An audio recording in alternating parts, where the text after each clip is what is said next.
And when thinking about what ethical marketing is, I think it's important for us to see it as a conduit to building customer trust, which is why there may be a propensity to move towards this direction. And the way that I see ethical marketing is three prongs. So one component is around transparency, which is a clear component. Even when we're talking about ethical AI or any other ethical framework, you will always see transparency up and in front of a ethical framework.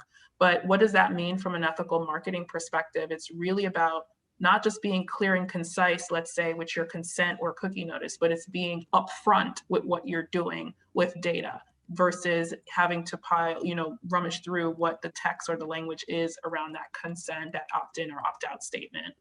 The second component is really around respect. So this is respect in terms of respecting your consumer privacy rights. It's also respect from the point of view of fairness. Like, are we being fair with how you are marketing to them, or over marketing, or doing market segmentation? Are you leaving them out? Or is there room to create bias in terms of what you're marketing to your consumers or not? And it's also about like not crossing what my European colleagues always say, the creepy line. There's always this creepy factor when you think about ethical frameworks in Europe. There's always this conversation around what's creepy and what's not. So like making sure that that is also part of your framework, all under the banner of respect.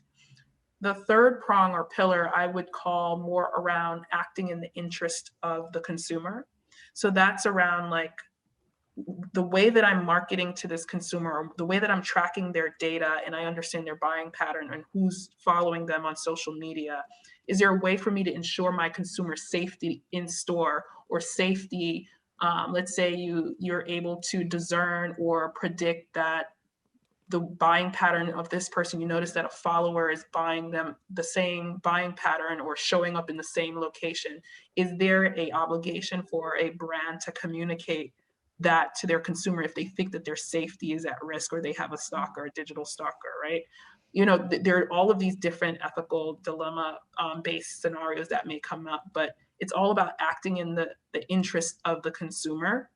It's also about like giving consumers control of their data. That's acting in the interest of the consumer.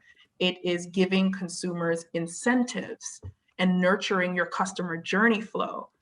Again, that's all acting in the interest of the consumer. And some brands, you'll notice that when they're making decisions, they'll either already have their, target customer profile, but there's this concept of putting the customer at the seat of the table when making any decisioning or any marketing strategy. So when I'm thinking about ethical marketing, I'm really thinking about those three-pronged approach in terms of transparency, respect, and consumer interest. And again,